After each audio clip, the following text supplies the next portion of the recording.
What is up there, everybody? Sea of Red Sports here with an amazing video, and today we have the final national championship game for the year 2020-2021 season. I'm really excited for this one. It's going to be Alabama, Ohio State, the national championship game, the one for all the marbles. And we're going to have a special guest on today, just like we've had for a lot of our other videos this season. We'll bring on Red River Aviation for this video, and I want to welcome you now to the show. Thank you very much for having me, as per usual. And we are going to do our predictions for this game, and this is one I've been really looking forward to, because I thought it could happen, but I'm really happy it is happening. And we're going to talk about the two possibilities, because we were talking about what we thought this game would be before the show, and really we see this game going one of two ways. The over-under for this game is currently 77 points, which I believe is the highest for any playoff game in the playoff era, which is pretty impressive. And Alabama is favored by 7.5 points. The game is still currently scheduled for Monday night, which is one night from the day we're recording this. However, there's a possibility it might have to get rescheduled due to cough issues with the Ohio State Buckeyes. But we're going to assume the game's still occurring at the same time, so we're going to get into our predictions. Alabama and Ohio State have both played really kind of similar seasons, although Alabama overall has looked like the more consistent team. Although we saw Ohio State's ceiling in the Clemson game, we saw the best out of them that year. Now that is a game they've been preparing a full year for, so they came prepared. And I really do think we will not see any better performance this year of Ohio State than that one. I mean, it's hard to do a better performance than the game that you prepared an entire year for. But if we go to the last team that won national championship that was preparing to beat somebody else, that was 2009 Alabama. And they were coming off an embarrassing loss to Florida the previous year, the team that went on to win the national championship. And Alabama prepared the following offseason just to face them again in the SEC title game. Alabama won that season, and then they went to play Notre Dame in the title, and they won.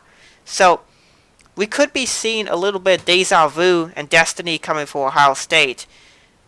But we'll have to see. Both these teams have actually performed really similarly. They both have Heisman candidate quarterbacks in Mac Jones and Justin Fields. They both have really lethal running and receiving threats, with Devontae Smith being the deserving Heisman winner. And of course they also have Najee Harris, who is their excellent running back, but also can play receiver, and he can also return balls as well. So he's just a really, really good guy, and he'll end up being on the starting lineup of an NFL team very soon.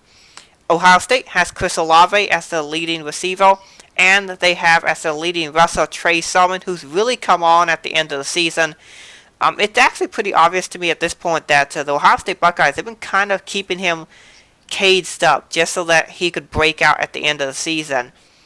And that might be to prevent there from being much film on him. But so far he's looking amazing, and I think he'll be a very, very big part of this game. And a lot of people have always started comparing, well, how does Trey Sermon match up to some of the defensive linemen and backs of Alabama? And actually, if you watch some of the videos, he actually matches up pretty well, as does Najee Harris with some of the Ohio State backs. Difference is, though, and I'm sure Red River Aviation will comment here in a few seconds, is that the Ohio State defense, even though it's not an amazing unit, has looked a little bit better overall on the season. And do you want to? Absolutely. Yeah. Do you want to go into depth on that? Yeah. Talking about that a little bit. Obviously, Ohio State hasn't had as many people to play, but I would argue that their resume in the regular season, especially, has been probably slightly better than Alabama's. Georgia, Florida, Texas A&M. Well, you have Georgia and a couple teams, but overall, I mean, there's performances that Alabama has had, obviously Florida, but just looking at a couple of these, the ones that stand out particularly to me, Ole Miss especially, but of course you do have those performances where they've gave up 17 points multiple times. But overall, they've been good. A lot of these teams aren't that great, though, I guess you'd say. But they did have a nice showing versus Notre Dame. Yeah, I very much agree with what was said there. I think that the Ohio State unit is slightly better, even though the statistics may not say that exactly. They're pretty much about the same, it looks like. But, I mean, at the end of the day, I do feel like what Ohio State's done is a little bit more impressive than what Alabama has shown multiple times. Yeah, I would agree with that. Although I would say Alabama, for maybe not looking as good, they've also played much better competition overall, in my opinion. Now the Big Ten did show that they are pretty good in bowl season, but the SEC has as well. And actually, this game will be the tiebreaker in bowl season for who has the better record, the Big Ten or the SEC. Now, unfortunately, two Big Ten teams did not get to play. We did not get to see Iowa and Ole Miss. Actually, no, sorry. Iowa and I don't remember who it was. Ole Miss played Indiana. And then there was one other Big Ten team that didn't get to play. I don't remember who it was, but there was another one. And we would have been able to learn a lot. What we did learn is, though, that the ACC overall was really overrated this year in bowl season. Now, of course, that also has to do with the matchups were not very good. They were very bad matchups for the ACC. But they also at least sort of won one or two. And they end up losing all 6 bowl games. And I know some people are also taking that Alabama didn't score more than 31 points. It's actually the lowest scoring game they've had in 3 years, only 31 points. But that's probably because Alabama just came up. They got a 28-7 lead before halftime, and then they were like, well, we don't really have to do much else for this game. So they kind of just phoned it in for the rest of the game, because really, Notre Dame's not going to be able to come back against you. And I want to talk a little bit about how Ohio State could burn Alabama, because this is something Notre Dame couldn't do. Notre Dame has some good wrestlers, not great. They have some good but not great receivers. And so Alabama could just send out some of their coverage unit to just cover the receivers, and they could stack the box other than that. And Notre Dame wasn't able to do much offensively. Yes, they did get 3 points at the end, but it really wasn't anything more than trash time points. And Alabama could have scored 50 if they need to on Notre Dame. Don't doubt me, they could have. Just they didn't need to. And of course, this wasn't the game to show everything, so they didn't have to. This wasn't the national championship. They decided to resolve themselves for the championship. But trust me, Alabama is going to score a lot of points in this game, in the national title game. They're not going to just take their foot off the pedal at the end. They're going to go full force for the entire game. With that being said, I want to talk about how Ohio State could burn Alabama's defense, because we all know how Alabama could burn Ohio State's defense. We've seen them do it all year. But Ohio State runs a really similar style offense to Ole Miss. And this is something that most defenses have shown that they are really vulnerable to. It's a really lethal rushing attack that's also backed up by a really excellent receiving threat. This makes the defense have to be stretched out, have to go man, have to go zone, something where it could allow holes to appear in one or the other. It's called the RPO, the run pass option. It's a type of offense that's incredibly difficult to defend against, and Ohio State has perfected this style of offense very well, as has Alabama. So we're probably going to see one of two things happen. Something similar to the Ole Miss game, in which case I think Alabama actually wins because they have the better offense overall. And Alabama wins 52-48. Or we see a slightly lower scoring game. And Red River Aviation has some really good details on how that game could end up going.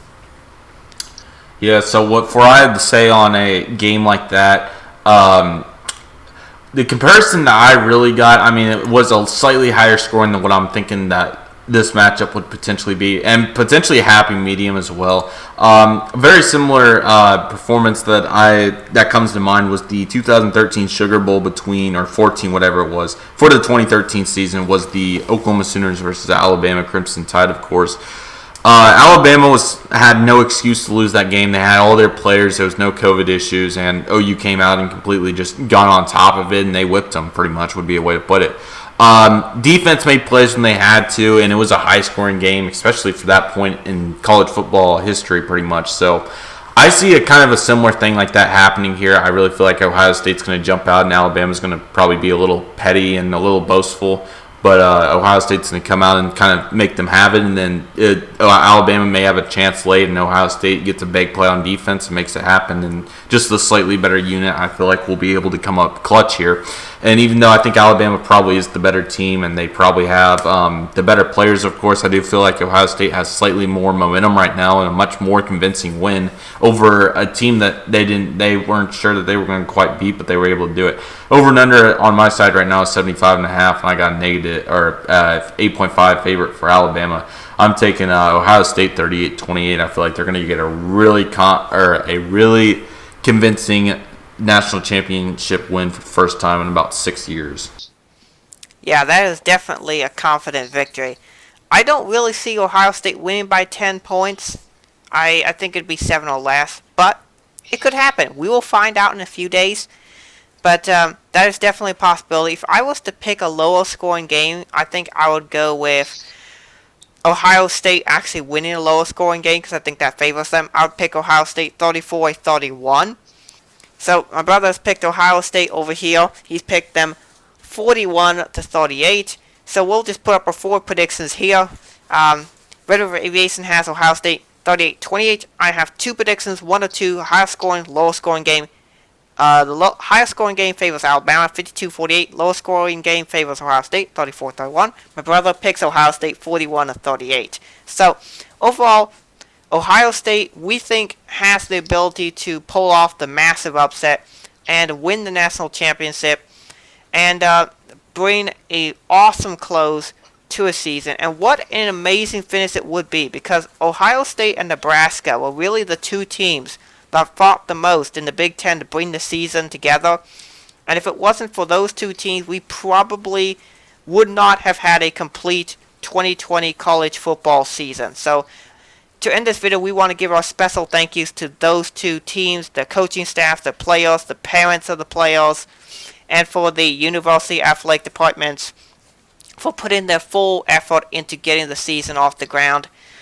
It's really for this reason I think Ohio State deserves the championship this year, and I really want to thank all of those people for making the season possible. And it was our pleasure to cover the sport this year, and we look forward to having more great things on Sea of Red Sports in the 2021 season, with some awesome off-season content coming as well. So with that being said, do you have some things you wanted to say to close the video?